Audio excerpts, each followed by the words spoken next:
Hola, muy buenas tardes y bienvenidos a una nueva sesión de la Semana Mundial del Inversionista. Les recordamos a quienes se conectan a esta hora con nosotros que a través de esta transmisión estaremos recibiendo sus preguntas, dudas e inquietudes y las estaremos resolviendo a lo largo de este Facebook Live. Estamos hoy con Julio Ortiz, él es de la Delegatura para Emisores y vamos a estar hablando de los retos del mercado de capitales para generar valor a sus emisores.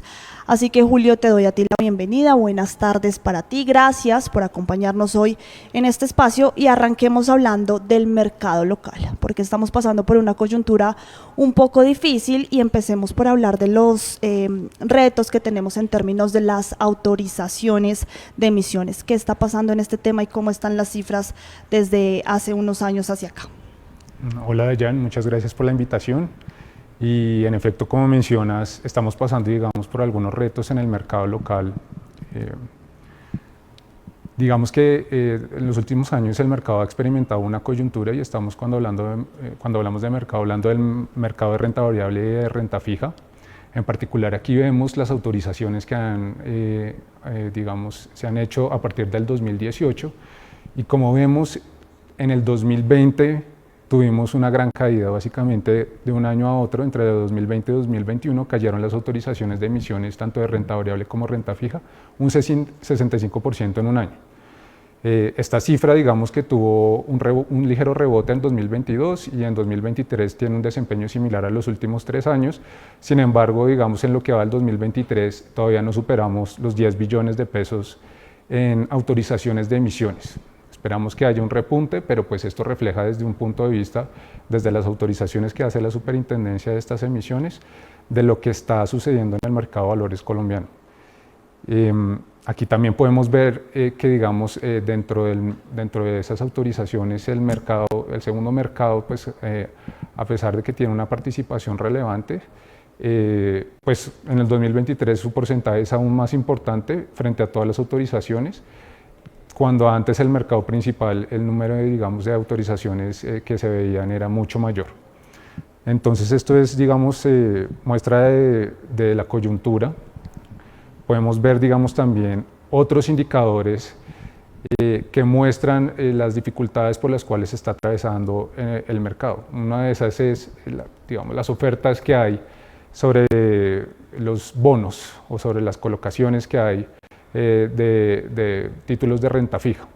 Como vemos, digamos, en el azul más oscuro, los montos ofrecidos, por ejemplo, en 2019 casi que llegaban a 15 billones de pesos. Esta cifra, como evidenciamos, ha venido mermando a partir del 2019 y aunque el 2020 no fue tan difícil, en el 2021 sí fue menor a 10 billones las ofertas. En el 2022 casi que fueron menor a 5 billones, alrededor de 2.5 billones, y en el 2003 pues también se ve esa coyuntura. Ahora, a pesar de que digamos siempre sobre el ofrecido se demanda más, a la final las colocaciones, como vemos en el 2021, fueron alrededor de 10,87 billones, pero en el 2022 tuvimos un año bastante difícil en donde las colocaciones apenas llegaron a 2.51 billones de pesos. Este año, en lo que llevamos, digamos, al tercer trimestre, estas colocaciones van en 1,75 billones. Esperamos que haya un repunte en este último trimestre, no sabemos si va a suceder, pero vemos que en este muestra también un deterioro frente al mercado local. Otra, digamos, de las variables que podemos revisar es el número de emisores inscritos en el Registro Nacional de Emisores. En general, pues en el 2019 había un total de 419 emisores. Dentro de estos emisores hay, digamos, los tradicionales, tanto de renta fija como de renta variable, pero adicional a esto hay fideicomisos, fondos de capital privado, fondos mutuos de inversión colectiva que tienen una participación importante, como podemos ver inclusive mayor al 60% en cada uno de esos años. Estos tipos de emisores son el mayor número de emisores que hay en el mercado local colombiano o que están inscritos en el Registro Nacional de Emisores. Aquellos emisores tradicionales tienen un porcentaje menor de participación y a lo largo, digamos, entre el 2019 y digamos a la fecha, el 31 de agosto del 2023, hemos pasado de 419 emisores a 388, lo cual pues refleja, digamos, la salida de las compañías o, digamos, también de otras tipos de emisores como los de fideicomisos que están en la NRM, ha mostrado la salida de estos del registro. Julio, a esta coyuntura que tú nos vienes mostrando en este momento se suma un riesgo adicional, es que podamos pasar de ser un mercado emergente a ser un mercado frontera. ¿Por qué estamos viendo ese riesgo? Pero sobre todo expliquémosle a quienes se conectan con nosotros qué es un mercado emergente y qué puede ser pasar a un mercado frontera. Sí, Daniel, como lo mencionas, hay un riesgo que es pasar de mercado emergente a mercado frontera. Mercado emergente básicamente son unos requisitos que toca cumplir frente a un tercero para ser parte, digamos, del alcance de ciertos tipos de inversionistas. Los mercados emergentes normalmente son más apetecidos porque al cumplir con estos requisitos solicitados por esos terceros, muchos de los inversionistas institucionales invierten en ellos. Ahora, ¿qué pasaría si Colombia pasa de ese mercado emergente a un mercado frontera? Pues el riesgo, como lo acabo de mencionar, es básicamente que vamos a salir de los lineamientos de inversión de muchos de los inversionistas institucionales, probablemente inversionistas extranjeros, lo cual, pues, ahora, digamos, el impacto serían menores volúmenes de transacciones en el mercado local, menor liquidez. Esos inversionistas institucionales pues ya no podrían invertir en el mercado local y al haber menor liquidez inevitablemente se estimaría que deben haber mayores costos de financiamiento para atraer otro tipo de inversionistas a suplir digamos a esos inversionistas institucionales que ya no pueden participar de este tipo de mercado frontera. Fue tal así la noticia que cuando JP Morgan hizo el anuncio hacia el 5 de septiembre de este año, esto es, digamos, una gráfica del iShares Colcap que básicamente refleja lo que pasa con el MSCI Colcap, pues hubo una disminución palpable en el comportamiento del índice en esa fecha cuando hubo, digamos, esta noticia. Ha tenido un poco de repunte, sin embargo, si eventualmente se llega a materializar ese cambio de mercado emergente a mercado frontera, probablemente haya un impacto pues para el mercado local, no es lo deseado. Ese paso que podría suceder o ese riesgo de pasar de un mercado emergente a un mercado frontera, ¿por qué se da? ¿Se da a raíz de toda esa coyuntura que tú nos venías explicando o qué otros factores tienen que ver en esa transición de ser posible o de ser un riesgo? Sí, digamos que ese paso en particular se vino, o ese riesgo materializando desde la salida de Ecopetrol dentro esta era una de las, digamos, acciones que cumplía con los requisitos para que Colombia fuera un mercado emergente. Hoy en día pues quedan 3 acciones, la preferencial y la ordinaria de Bancolombia y la acción de ISA. Son solo 3 acciones que cumplen, digamos, con estos requisitos. Dado caso que salga una, pues ya un mercado emergente debe tener por lo menos 3 de estas acciones cumpliendo los requisitos que solicita, digamos, para ser un mercado emergente.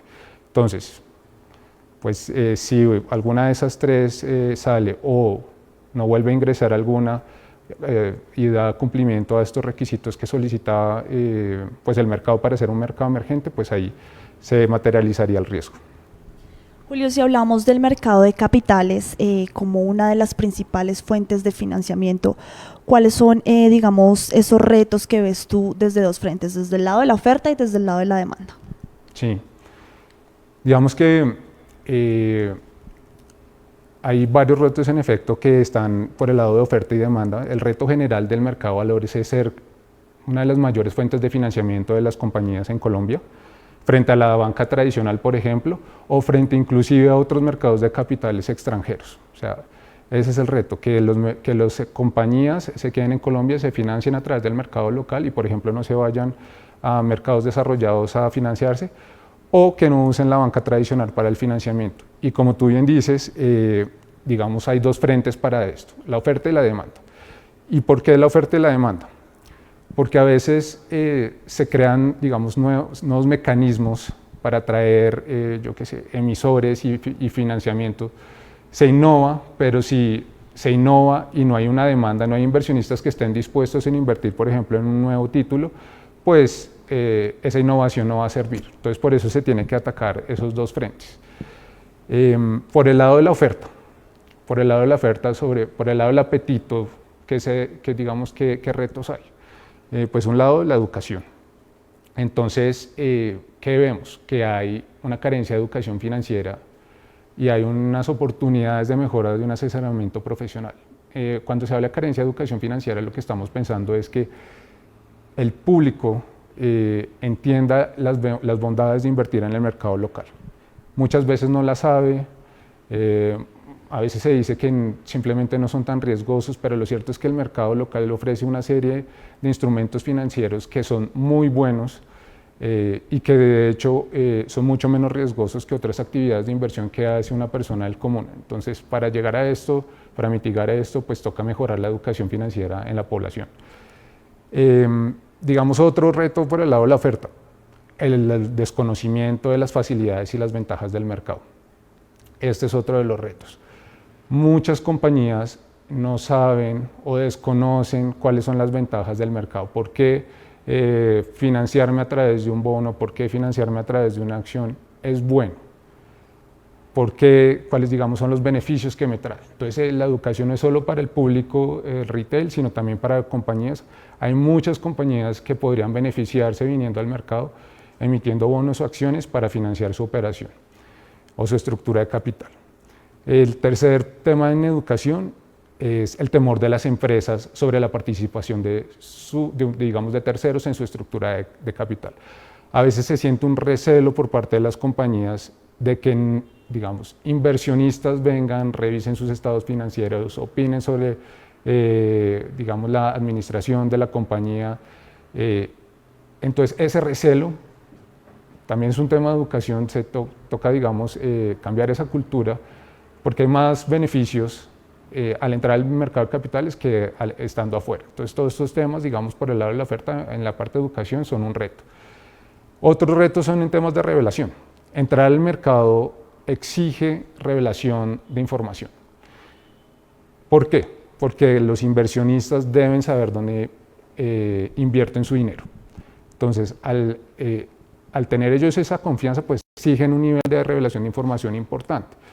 Entonces, hay un reto ahí porque sí, el inversionista desea esto, pero las compañías a veces sienten que hay un exceso de revelación de información financiera y contable. O sea, normalmente no están acostumbrados y sobre todo a revelarle al público, a terceros, a potenciales interesados en su compañía este tipo de inversión, este tipo de información. Entonces, por eso también es un reto, en este caso, frente a las empresas que podrían ser potenciales emisores del mercado de valores. Adicional a esto, hay en los temas, digamos, del mercado unas exigencias de revelación periódica de información, digamos, que difiere de lo que a veces las empresas están acostumbradas a revelar. Entonces, hay empresas que hacen sus estados financieros con cierta periodicidad, sin embargo, digamos, el mercado de valores tiene unas obligaciones particulares en donde se busca que con frecuencia se revele esa información para que los inversionistas estén enterados sobre, digamos, el desempeño de la operación de las compañías. Entonces, a veces esto también es un reto, esa periodicidad, y que limita que nuevas empresas pues, vengan a usar el mercado de valores. ¿Qué otro reto por el lado de la oferta? Se estima, digamos, hay altos costos de estructuración de emisión y mantenimiento de los valores. O sea, el proceso de emisión es un proceso que involucra bancas de inversión, firmas de abogados, trato con, digamos, también el regulador, y eso cuando sale la emisión. Después de haber sido emitido un bono o una acción, hay unas obligaciones de mantenimiento con el mercado y lo que habíamos hablado, tipo revelación de información. Entonces, a veces se estima que los costos son bastante elevados cuando uno usa el mercado de capitales. Entonces, esto es otro, digamos, de los retos frente al lado de la oferta que limitan que algunas empresas vengan al mercado a usarlo. Y por último, a veces hay una percepción de que los tiempos necesarios para emitir frente a otras fuentes de fondeo tradicional son mayores. ¿Eso qué quiere decir? Que tal vez hay una compañía que piensa que si yo quiero fondearme a través de un bono, por ejemplo, me va a tomar más tiempo que ir al banco con el cual ya tengo una relación y pedirle una línea de crédito. Entonces esas percepciones son las que por el lado de la oferta limitan. Y cuando hablamos de la demanda, allá vemos, digamos, ahorita hablamos de por qué las compañías se limitan a entrar al mercado, pero la demanda también es importante. ¿Por qué?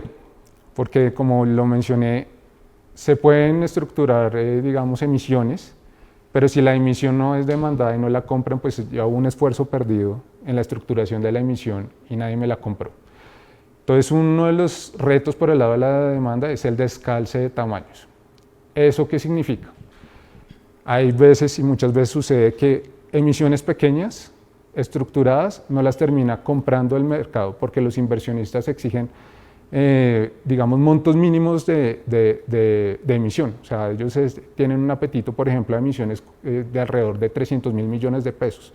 300.000 millones de pesos son emisiones que hacen empresas normalmente grandes. ¿Y por qué sucede esto? Porque a mí como inversionista me toma el mismo tiempo invertir en una emisión, yo qué sé, de 10.000 millones de pesos, analizarla, me toma el mismo tiempo, frente a si voy a analizar una de 300.000 millones de pesos.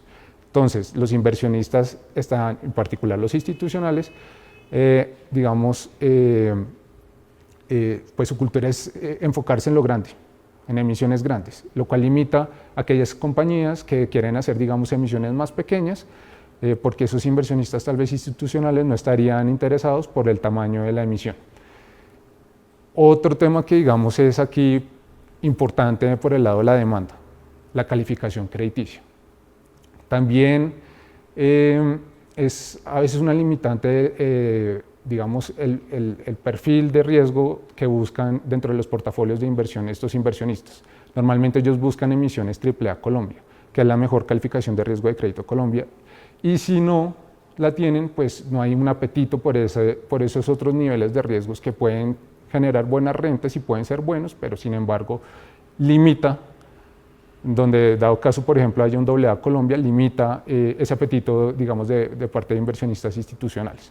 O sea, si es un AA Colombia, puede que no sea tan apetecido o no lo es como una emisión AAA Colombia. Y por último, digamos, de estos temas de emisión está el reto de la baja participación de los inversionistas retail. ¿Quiénes somos los inversionistas retail? Bueno, no, pues aquí en la superintendencia no, pero pues el público en general, el ciudadano del día a día. Las emisiones normalmente suelen ser compradas por inversionistas institucionales, ya sean locales o extranjeros, pero no sé si te ha pasado que tú estás en una, no sé, una mesa, tú no escuchas a alguien hablando de estoy invirtiendo en determinada acción aquí en Colombia. No, tú no escuchas eso aquí, digamos, la cultura no es de la persona, del ciudadano común, no es invertir en acciones o en bonos, hay otros instrumentos que usan, otros tal vez otros mercados, mientras que en mercados, por ejemplo, desarrollados, tú sí podrías sentarte en una mesa, tomarte un café y escuchar, digamos, de una persona del común que está invirtiendo en acciones y en bonos no sé, en la bolsa de Nueva York, por ejemplo. Esa baja participación del inversionista retail es un reto, porque eso limita la liquidez del mercado. ¿Tú crees que esto último que nos comentas sobre esa baja participación tiene que ver con un tema de cultura? Y si está ligado con eso que nos contabas, por ejemplo, de la falta de educación financiera, ¿o a qué se debería que no haya tantos inversionistas retail en el mercado? Sí, yo creo que hay, digamos, como bien mencionas, hay una parte de cultura. O sea, los inversionistas o el ciudadano común le tiene a veces miedo al mercado, desconoce, o sea, va muy ligado al tema de educación que estábamos hablando, desconoce las oportunidades que hay afuera, prefiere muchas veces, como se dice, como uno dice por ahí, guardar su plata bajo el colchón, o inclusive, ni siquiera bajo el colchón, sino gastarla, en vez de invertir. Entonces hay un tema cultural, hay un tema de educación, y esos son parte de los retos que se deben superar para aumentar la demanda en el mercado de renta variable y el mercado de renta fija. Justamente, Julio, hablando de esa baja participación de los inversionistas, sobre todo inversionistas retail, hay un mensaje del superintendente financiero, el profesor César Ferrari, que ha expresado en muchos escenarios y tiene que ver con que esa baja participación está atada un poco al exceso de consumo y al bajo ahorro. Hablemos un poco de cómo funciona entonces ese círculo que él ha venido explicando tanto. Sí, el superintendente, el profesor César Ferrari, normalmente muestra este ciclo, digamos, vicioso. ¿Qué es lo que sucede en Colombia?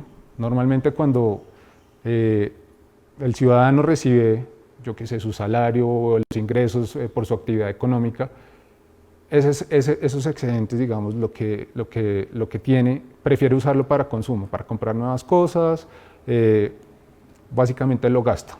No necesariamente en cosas necesarias, sino también digamos, en lujos, en pequeños lujos, pero prefiere gastar ese dinero, o sea, no hay una cultura del ahorro. ¿Qué pasa cuando yo consumo todo mi salario y no ahorro? Pues inevitablemente si yo no ahorro, no invierto, porque parte de esos recursos que uno ahorra son los que eventualmente se van a la inversión.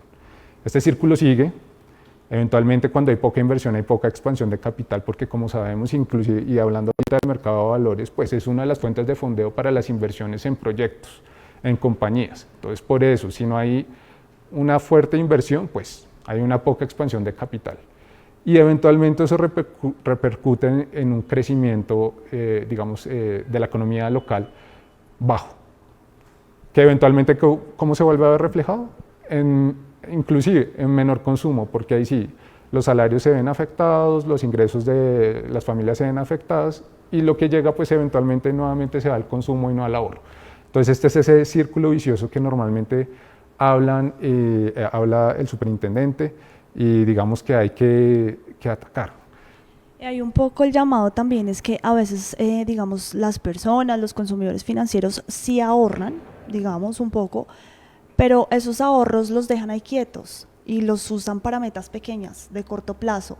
Pero ¿cuál sería como esa invitación de no solamente entonces ahorrar unos excedentes, lo que nos sobra, sino también invertirlos en el mercado y que esto genere, digamos, rentabilidades o nos genere más dinero a nosotros, no solo quedarnos en el ahorrar? ¿Cuál crees tú que es como ese llamado también a ahorre, sí, pero invierta también ese dinero? Sí, digamos el llamado es, hay oportunidades en el mercado local. Si yo tengo, digamos, no quiero dejar mi dinero quieto, no quiero perder, o sea, cuando yo lo dejo quieto, mínimo pierdo la inflación. Y bueno, los niveles de inflación actualmente en Colombia son altos. Entonces, ¿qué puede suceder? O sea, ¿o cuál es la invitación? Entonces, que se coja parte de ese ahorro, que se invierta en, por ejemplo, en títulos de renta fija, que son inversiones a largo plazo, que se invierta, digamos, en la capacidad productiva de Colombia. Muchas de estas compañías que tienen, por ejemplo, bonos, renta fija, ellos están en el mercado y son una opción a largo plazo. Entonces, eventualmente, pues, momento de necesidad, podría liquidar dicha inversión, los bonos, digamos, también son liquidables, y, digamos, le da mayor estabilidad financiera a los inversionistas. Entonces, si quieren pensar en el mediano o largo plazo, el mercado está ahí, el mercado existe, hay opciones de inversión ahí. Entonces sí, en efecto la invitación es a averiguar un poco más, a aprovechar, digamos, las distintas alternativas que hay en el mercado para pensar a más largo plazo. Hablemos ahora, Julio, de las cifras que trae nuevamente para compararnos Colombia frente a otros países en términos del PIB, de eso que nos venías hablando de consumo, ahorro, ¿cómo estamos situados nosotros? Sí, digamos que el superintendente también nos muestra cómo es el ahorro interno bruto en Colombia, digamos, frente a otros países. Aquí nosotros vemos un comportamiento del 2020 al 2022 en donde vemos que el porcentaje de ahorro interno bruto frente al PIB, por ejemplo, en el 2022 alcanzó el 14,2%. Esto frente a otros, digamos, mercados más desarrollados es inferior. Vemos el caso de Corea del Sur, en donde este ratio llega al 32,9%. Y como mencionamos, hay un tema, digamos, de ahorro, y si uno ahorra más, invierte más. Entonces, al ser ese consumo alto y ese ahorro doméstico pequeño, cuando el ahorro doméstico es pequeño, pues inevitablemente la inversión doméstica es baja. Entonces, estas son algunas cifras que reflejan claramente el reto que hay en Colombia de pasar del ahorro a la inversión. De pasar y aumentar esa cifra del 14.2, un ideal sería como esos mercados asiáticos que están alrededor del 45, del 35%. Ahora bien, digamos que por el lado de la demanda hay otros retos también. Por ejemplo, en el mercado. El mercado, como mencionamos, debido a la baja participación de digamos, distintos tipos de inversionistas, por ejemplo los retail, eso implica que haya baja liquidez. Cuando hay baja liquidez, se exige mayor rentabilidad para atraer a esos potenciales inversionistas, porque si no, pues ellos no pueden vender no sé, su título en el corto plazo. Entonces, eso es, digamos, uno de los grandes retos también del mercado. Otro reto, los costos fijos de estructurar, evaluar, recomendar y colocar valores pueden ser más altos que el ahorro de emitir frente al fondeo por otros medios. Entonces, como mencionamos, a veces toda esta cadena en donde hay banca de inversión, firma de abogados, regulador, podría ser más costoso que irme a través de una línea de banco tradicional, por ejemplo. Entonces, son retos del mercado que se deben analizar y atacar. Y otro reto, pero esta vez por el lado de la regulación. Habíamos hablado antes que a veces hay un reto y era digamos, la empresa no está acostumbrada a revelar lo que el mercado le exige.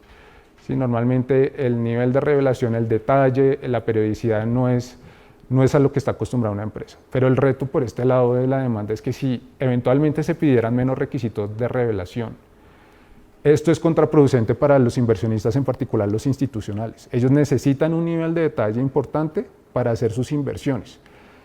Entonces, si eventualmente nos volcáramos a no pedir, yo qué sé, nada de revelación, esto podría desincentivar que esos inversionistas institucionales locales o extranjeros inviertan en determinadas compañías porque no tienen cómo analizar dicha inversión. Julio, nos presentabas tú al inicio de toda esta conversación todos esos retos que tenemos en términos del mercado de valores, del mercado de capitales en nuestro país, pero ¿qué iniciativas crees tú que son necesarias para superar justamente esos retos y quiénes son los actores que podrían interactuar en este tema? Porque creo que esta es una tarea conjunta de muchos actores del mercado. Entonces, ¿cómo ves tú este tema? En efecto, Ayan, como tú mencionas, a veces en los debates que uno escucha por ahí se dice no, que el regulador o que el privado. Esto es una tarea de todos. O sea, el mercado hay stakeholders que incluye el sector público y el sector privado. Y digamos, estas iniciativas, si no se trabajan en conjunto, pues no funcionan, porque en el mercado hay una serie de agentes que participan. Y digamos que todos deben estar alineados para suplir esos retos o para cumplir o para superar esos retos. Digamos, ¿qué iniciativas? En términos generales, diríamos que unas son alrededor de educación y acompañamiento. ¿Educación a quién? A los inversionistas y a potenciales emisores. A inversionistas, básicamente sobre las oportunidades de inversión que hay en el mercado, títulos de renta fija, renta variable, fondos mutuos de inversión, etcétera, lo que el mercado ofrece. Y mostrarles que hay la posibilidad de invertir a largo plazo, de guardar su capital y generar rendimientos. A los potenciales emisores, ¿por qué? Porque como lo mencionábamos, hay muchas bondades del mercado de valores que se desconocen. Hay muchas también inseguridades de las empresas en entrar al mercado de valores. Por eso también hay que educar al potencial emisor, a la compañía que eventualmente pueda entrar al mercado de valores colombiano. Hay, digamos, otra forma, otra estrategia en general, y es el acompañamiento a nuevos emisores. Pues entrar al mercado no es que sea una tarea fácil, no es de un día para otro, pero si hay un acompañamiento digamos, más cercano a esos potenciales emisores, pues el potencial emisor se va a sentir más confiado de usar un instrumento, un bono, por ejemplo, para financiar sus proyectos. Entonces, ese acompañamiento es clave. Otro tema de educación y acompañamiento es la promoción de productos verdes y sociales. Eventualmente, digamos, en los últimos años también ha habido no solo un auge en el apetito hacia, digamos, bonos sociales, bonos verdes, bonos sostenibles, sino que ha habido una serie de innovación, no solo regulatoria, sino también en instrumentos financieros de estos productos. Entonces, esta promoción de productos verdes y sociales es clave. Existen, el mercado local ha avanzado mucho, hay unos que ya lo conocen, todas estas innovaciones, pero definitivamente se puede explorar aún más y promocionar aún más este tipo de productos. La otra forma, digamos, o estrategia que podríamos enfocarnos es los temas de innovación. Entonces, en temas de innovación, ¿qué podemos hacer, por ejemplo, desde el lado del regulador o del gobierno? Pues una revisión normativa para eliminar barreras o llenar vacíos. Entrar al mercado no es fácil, entonces ver qué definitivamente es bueno y qué de pronto sobra y hacer modificaciones al respecto, evitando que nuevas empresas usen el mercado para financiar sus proyectos o sus compañías. Entonces esa revisión normativa es clave, es un trabajo, por ejemplo, que la superintendencia siempre viene haciendo porque pues, es nuestro interés mejorar el marco regulatorio aquí local. En temas de innovación, revisar nuevas alternativas de financiamiento que puedan ser implementadas en el mercado local. Esto implica un trabajo de estudio de lo que existe afuera y de lo que eventualmente se puede implementar en el mercado local. No todo lo que existe afuera necesariamente es bueno para el mercado acá, pero puede que existan alternativas afuera que no se hayan implementado acá que podríamos aprovechar. Y en temas de innovación, por último, diría yo, exploración de nuevas tecnologías para aumentar la demanda. Esto es clave. Esto es clave acercar a esa parte, a esa potencial demanda, a ese inversionista retail, con esa otra, digamos, pata, que es los instrumentos que hay actualmente en el mercado. Una vez se unan estas dos patas y creemos las soluciones, las nuevas tecnologías, pues es una de las formas de solucionar esto. Julio, si miramos lo que ya tenemos en términos de regulación, de marco regulatorio en nuestro país, y miramos también a futuro un poco sobre lo que se podría mejorar, qué mecanismos nuevos se podrían implementar, y mirando las prácticas internacionales, por ejemplo, de otros países, ¿qué crees tú que se podría cambiar en estos términos? Sí, en efecto nosotros estamos siempre muy alineados a las innovaciones internacionales. Sin embargo, lo que sí podemos evidenciar cuando hacemos este estudio es que hay unos mercados que, por ejemplo, unos mecanismos de inversión dentro del mercado de valores existentes aquí en Colombia que funcionan mejores en otros lados, ¿sí? Entonces, siempre es muy importante hacer un benchmark entre lo que sucede acá y lo que sucede afuera y se pueden encontrar dos cosas. Uno, en efecto, que hay un mecanismo existente que aquí funciona, pero que funciona mejor en otros lados, entonces es revisar qué es lo que está sucediendo allá e implementarlo acá. Entonces es, digamos, potenciar lo existente y ver cómo se potencia. Y el otro, digamos, el otro escenario que hay es que puede que exista algo afuera que no existe aquí. Entonces es revisar lo que existe allá afuera e implementarlo en el mercado local. Entonces, hay varios tipos de mecanismos. Uno son los mecanismos alternativos y los regímenes simplificados, que como vimos, uno de los retos que teníamos son los retos de oferta. Estos dos en particular le impactan a la oferta. Entonces, dentro de los mercados, digamos que son los mercados alternativos, son mercados centralizados, de negociación, autorizados y regulados con un fin único. Físicamente, digamos, está separado del resto de las empresas, o sea, del mercado que nosotros normalmente le denominamos principal. En Colombia ya existe un mecanismo, un mercado alternativo, es el segundo mercado. Este segundo mercado es enfocado en inversionistas institucionales. Básicamente, este mercado tiene menores requisitos de inscripción, tiempos de autorización y costos de inscripción en el RNB, entre otros beneficios. Y las emisiones que se hacen a través de este mecanismo van directamente a los inversionistas institucionales. Entonces, en Colombia existe, en Colombia el segundo mercado funciona.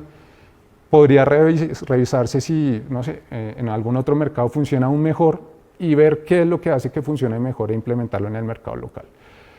Otro aspecto aquí son los regímenes simplificados. Entonces, básicamente los regímenes simplificados son exigencias de registro y seguimiento a la información más flexibles. En algunos casos, esos regímenes simplificados cuentan con menores tarifas de inscripción, menores tarifas en el mantenimiento, no exigen estándares contables internacionales, digamos eso en la experiencia internacional, ni calificaciones de riesgo, por ejemplo, las calificaciones de crédito. Y adicional también pueden venir con prospectos simplificados, prospectos de emisión simplificados. Un ejemplo de este tipo de regímenes simplificados fue básicamente un régimen para la emisión que posibilitó la emisión al azar por 2 años a partir del 2020 y permitía a las SAS básicamente que fueran emisores del segundo mercado y pudiesen estar inscritas en el RNB bajo unas condiciones mucho más flexibles que de lo normal. En efecto, hubo unas emisiones al respecto, pero y estimuló esto la oferta, sí, hubo emisiones exitosas, sí, pero también debemos decir que hubo autorizaciones de algunas de esas emisiones que desafortunadamente no tuvieron la demanda necesaria.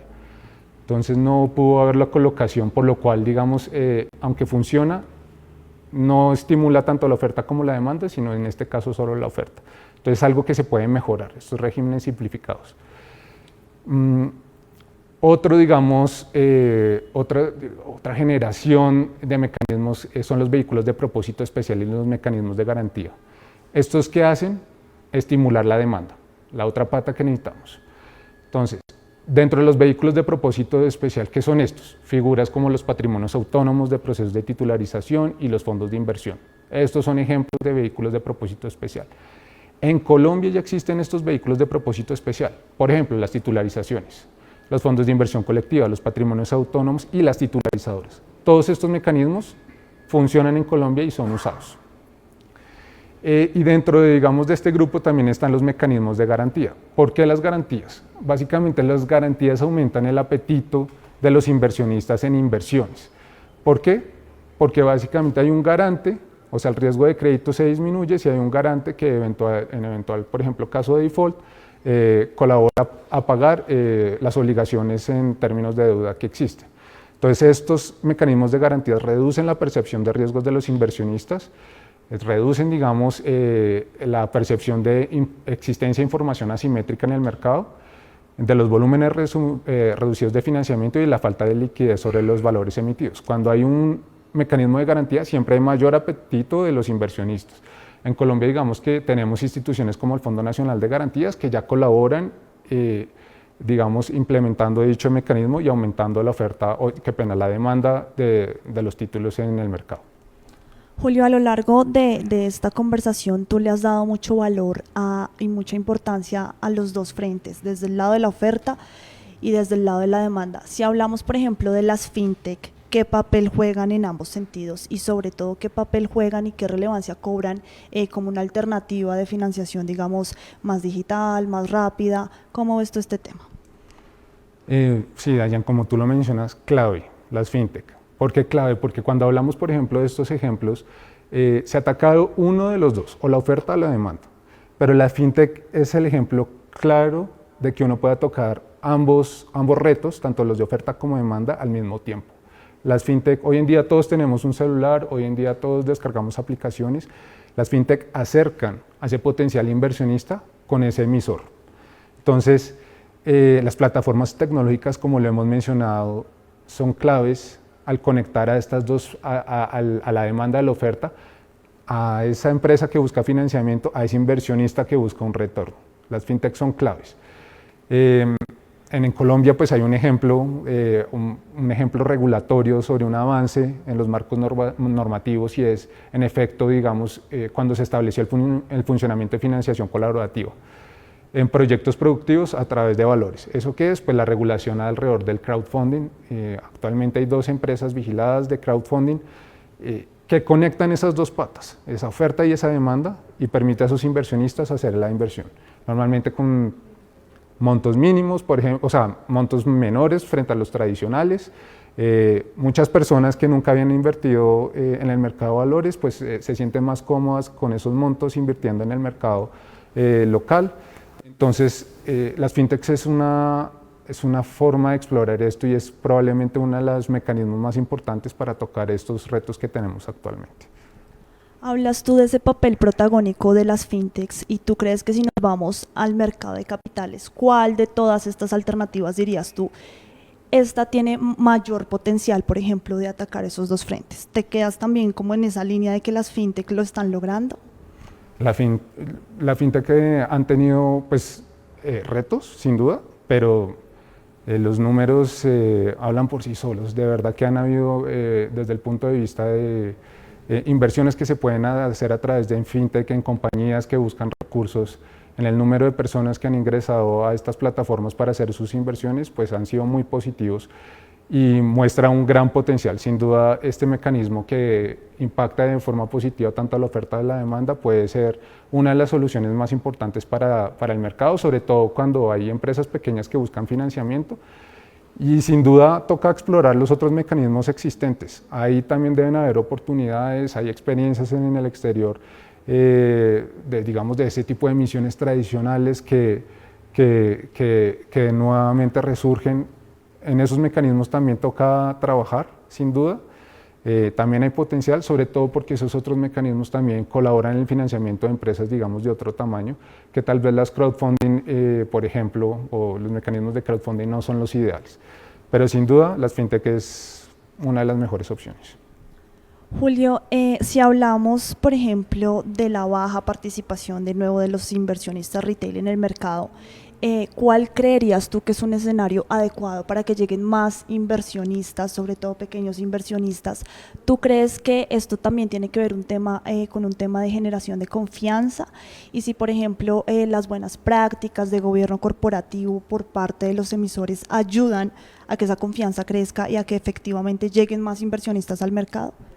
Sin duda, Diana. O sea, yo creo que una de las ventajas del mercado de valores son los temas de gobierno corporativo, porque son exigencias o bueno, más que exigencias, son prácticas que cuando los emisores de valores, digamos, dan confianza al mercado porque se sabe la forma como se está administrando o gestionando una organización. Entonces, cuando yo como inversionista sé que hay unos altos estándares de gobierno corporativo, me siento más confiado de que mi dinero, el que estoy invirtiendo, en busca de un propósito, busca un retorno, sí, pero en una empresa que tiene un objeto y se está invirtiendo acorde a esto, pues eso me da confianza como inversionista y eventualmente pues puedo llegar a invertir en otras compañías que tienen dichos lineamientos.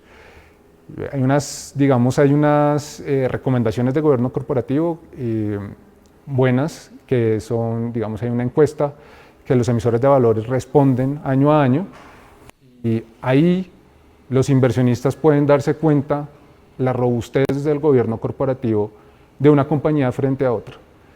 Al yo tener confianza de cómo esos recursos que yo estoy invirtiendo eventualmente se van a usar y cómo se administra al interior de la organización, pues sin duda genera mucha confianza para el mercado de valores. Hablabas tú también a lo largo de esta presentación, Julio, de las bondades que tiene invertir en el mercado local.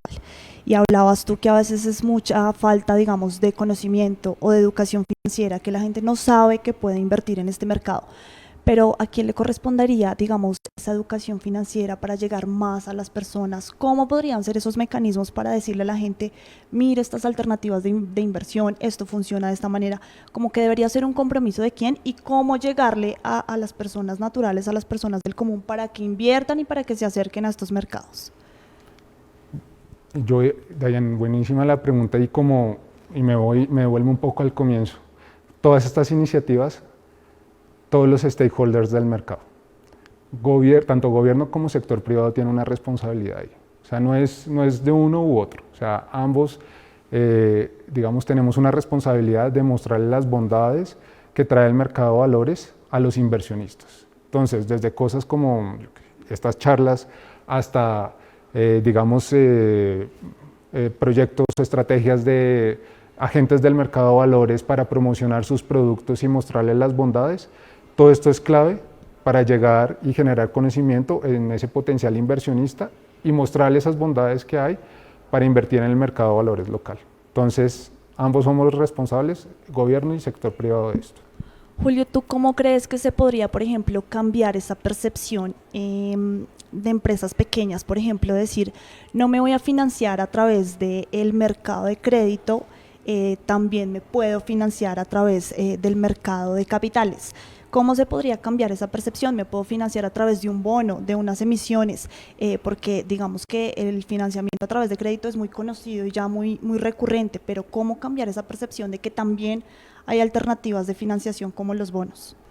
Sí, yo siento que a veces la reticencia de las compañías en entrar al mercado de valores es el número de ojos que los va a estar viendo.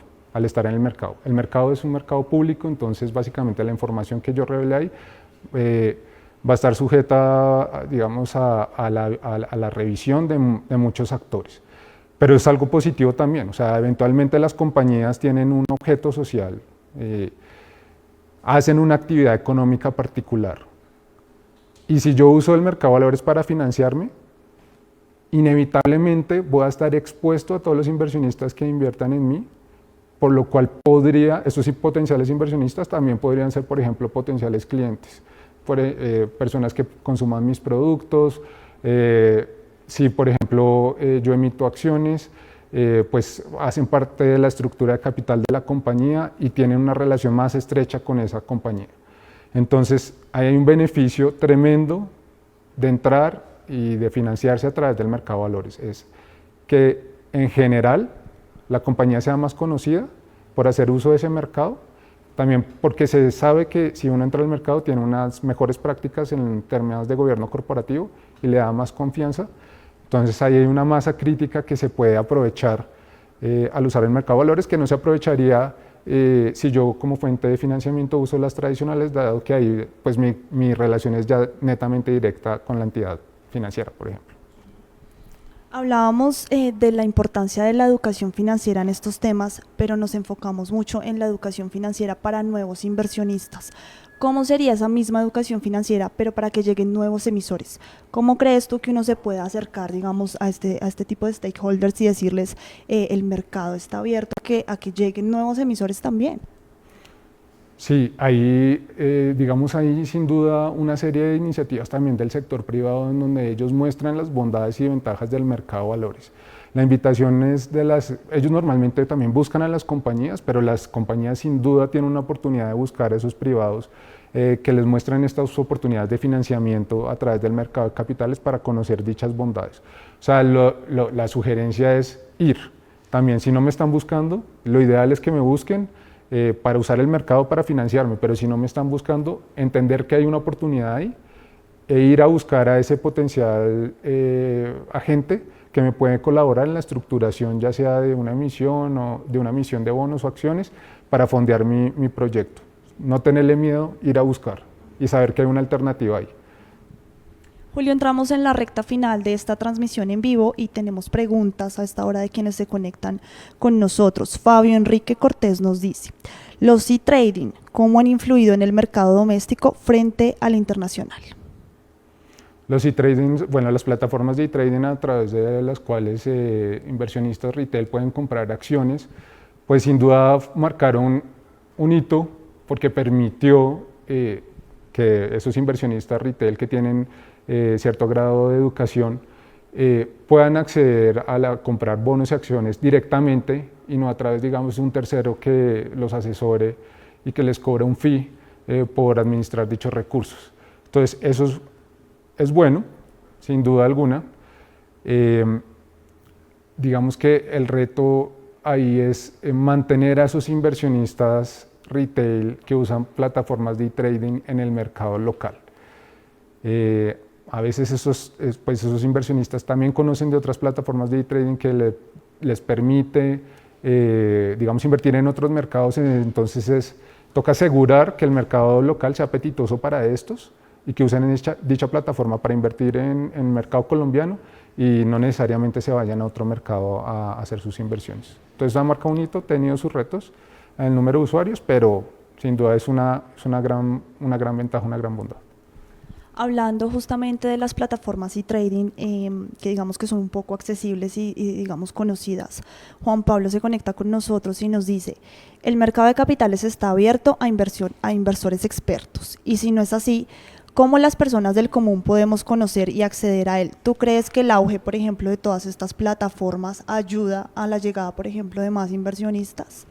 Sin duda alguna, todas estas plataformas ayudan a la entrada de todos estos inversionistas, pero también, y aquí me parece importante resaltar, que hay otros instrumentos tradicionales. Recordemos las cifras que mostramos antes de fondos mutuos de inversión, fondos de inversión colectiva, ellos también están inscritos en el RNB.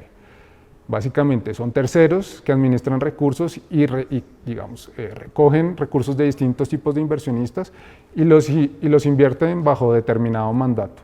Es una forma muy fácil de entrar también al mercado de valores, invertir a través, digamos, de estos mecanismos existentes, porque hay un tercero profesional que se los está invirtiendo bajo ciertos lineamientos de inversión, considerando el perfil de riesgo de dichos inversionistas. Entonces, esas otras alternativas, donde tengo un tercero que me está administrando la plata, también es bueno, digamos, tenerla en cuenta y considerarla al momento de invertir. No necesariamente yo tengo que estar invirtiendo directamente.